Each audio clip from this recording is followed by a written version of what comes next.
O Senhor esteja convosco. Ele está no meio de nós. Proclamação do Evangelho de nosso Senhor Jesus Cristo segundo São Lucas. Glória a vós, Senhor. Naquele tempo, Jesus estava ensinando numa sinagoga em dia de sábado. Havia aí uma mulher que fazia 18 anos, estava com um espírito que a tornava doente. Era curvada e incapaz de se endireitar.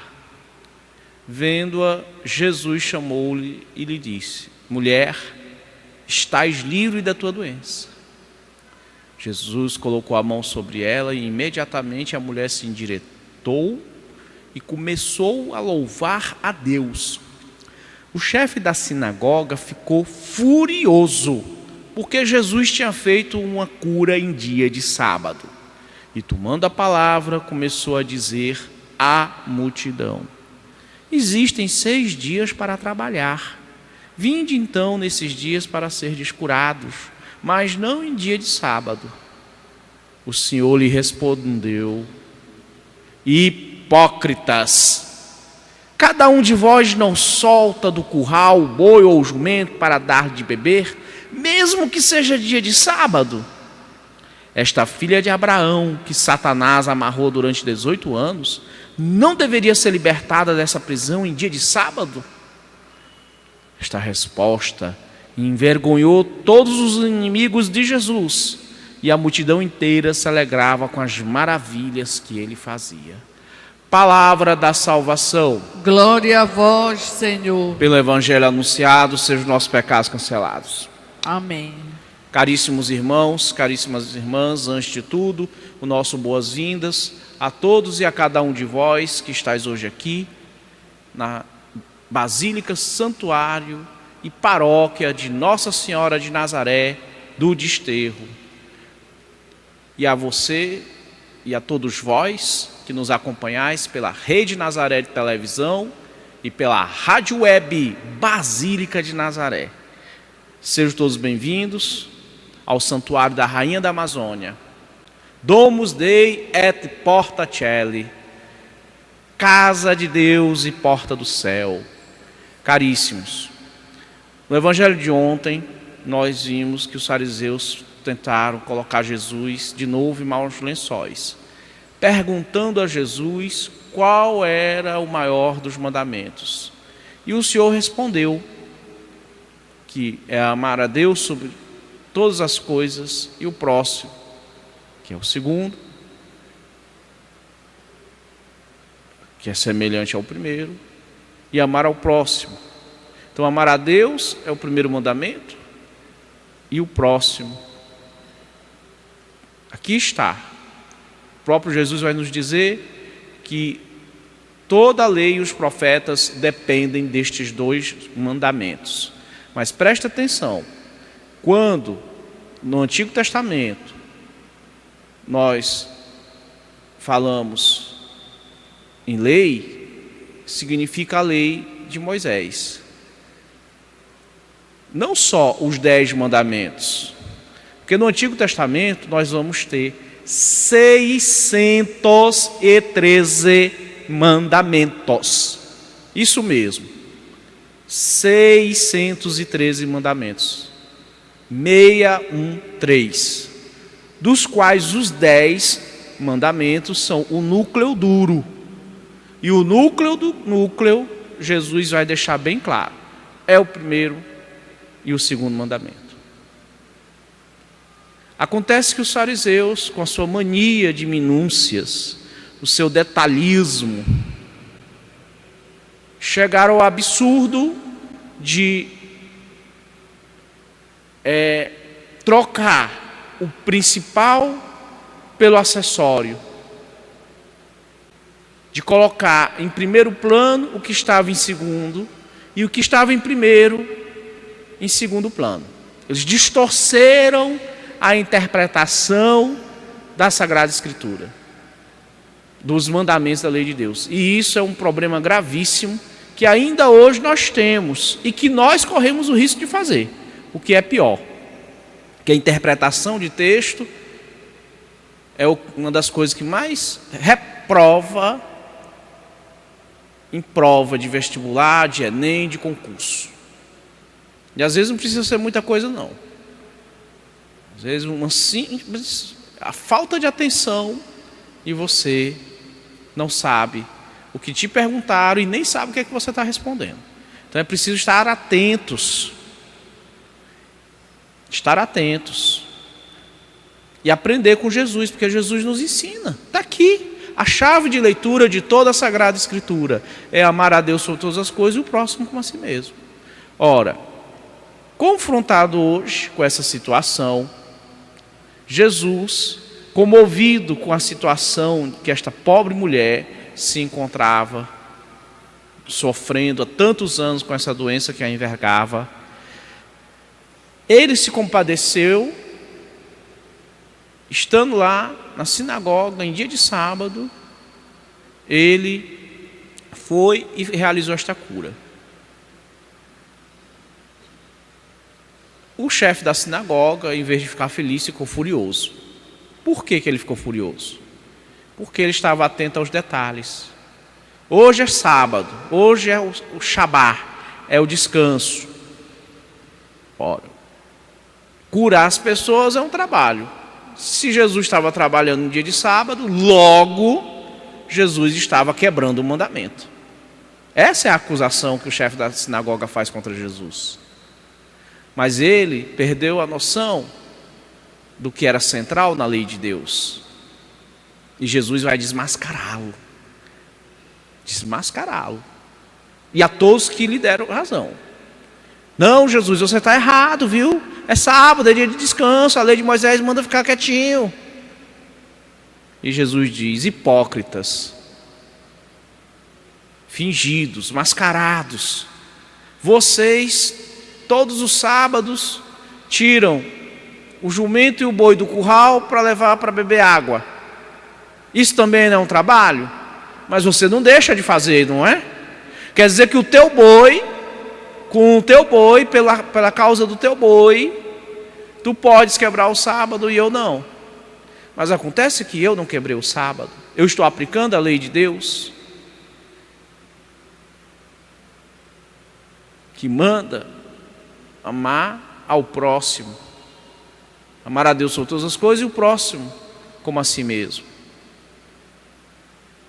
E aqui nós temos uma sutileza que escapa a muitas pessoas.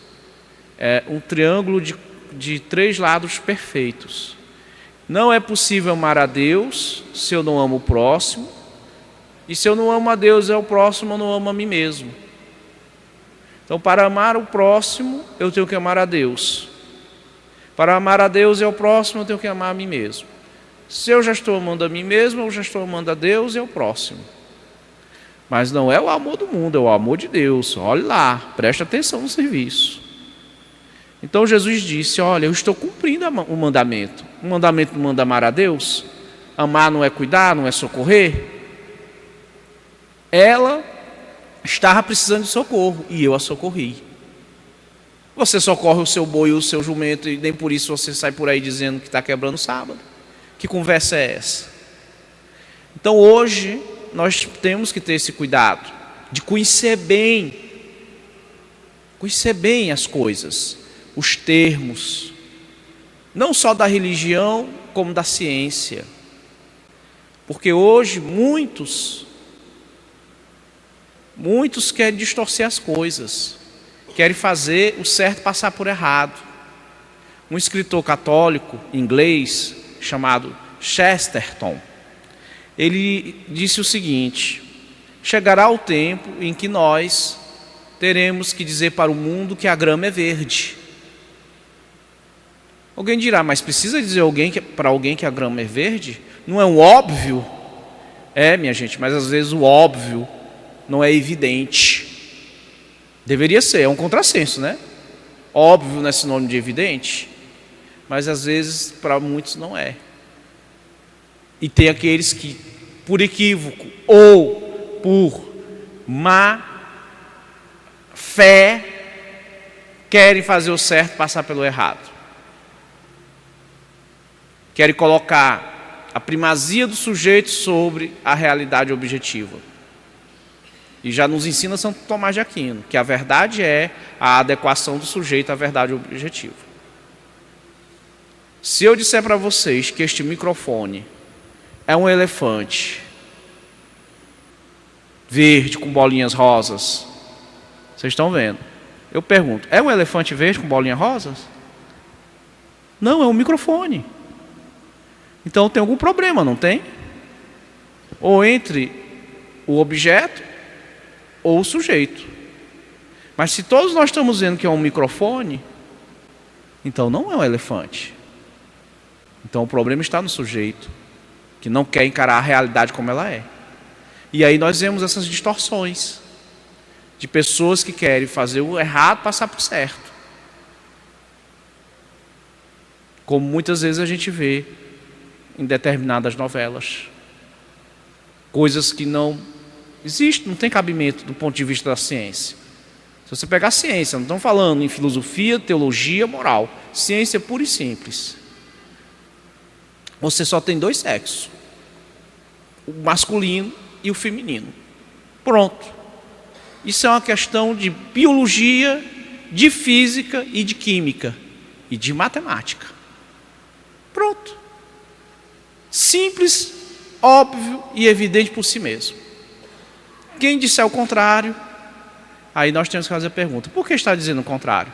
Está equivocado? Pode ser. Ou age de má fé? Está vendo? Então, nós temos que ter esse conhecimento.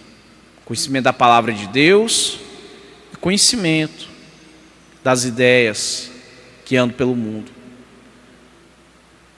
para ver se elas estão certas ou erradas, à luz da palavra de Deus e à luz até do próprio bom senso. Bom senso. Alguém já disse que tristes são os tempos em que os cegos são guiados pelos loucos. E muitas pessoas gostam de ser enganadas. Vocês já viram? Tem pessoas que gostam de ser enganadas. Tem pessoas que criam uma fantasia de vida para si e ainda querem impor isso como normal para os outros. Tanto que Erasmo de Roterdã já dizia: o louco é feliz na sua loucura. Mas nós não podemos nos deixar entregues à loucura do mundo. E nem podemos deixar o mundo entregue à sua loucura autodestrutiva. Jesus disse: eu vim para salvar o mundo, não para condená-lo. Na primeira vinda, ele vem como Salvador. Na segunda, ele virá como juiz. E nesse intermédio, nesse interregno, nós temos o tempo da graça. O tempo de nos converter, de abandonar o pecado e abraçar o Evangelho. E levar o Evangelho para a nossa vida, para a sociedade, para as ciências, para as artes, para a política, para a economia. Porque o Evangelho é para a vida. Nós temos que colocar isso na nossa cabeça. O Evangelho não é para ser vivido da porta da igreja para dentro. Ele tem que começar aqui e brotar lá fora. Porque dizia Santa Faustina que o amor é a flor e a misericórdia são os frutos. E Jesus nos ensina a dar frutos. Frutos bons. Mas há aqueles que preferem seguir as ideias estabanadas e desconexas do mundo. Olhe, gente, no começo do século XX, do século passado, nos anos 20, a teoria do racismo estava no auge e tinha a chancela das ciências. A única voz que se levantou contra o racismo foi a voz da igreja, que nós dizíamos: todos os homens são iguais, são irmãos. Mas os homens da ciência diziam: isso é uma ideia obscurantista, isso é medieval, isso não está de acordo com os nossos conhecimentos. A soberba. E aí foi preciso vir o horror da Segunda Guerra, o horror do nazismo, o horror do racismo levado ao extremo pelos nazistas na Alemanha, a eugenia levada ao extremo, que além deles justificarem a morte dos outros com base no racismo, eles também atacaram o seu próprio povo, com uma base da eugenia, ou seja, aquele que não nasce perfeito, segundo os padrões deles, teria que ser eliminado. Nessa, eles mataram 200 mil crianças alemãs e austríacas que eram excepcionais, que tinham deficiência mental ou física. 200 mil crianças alemãs e austríacas.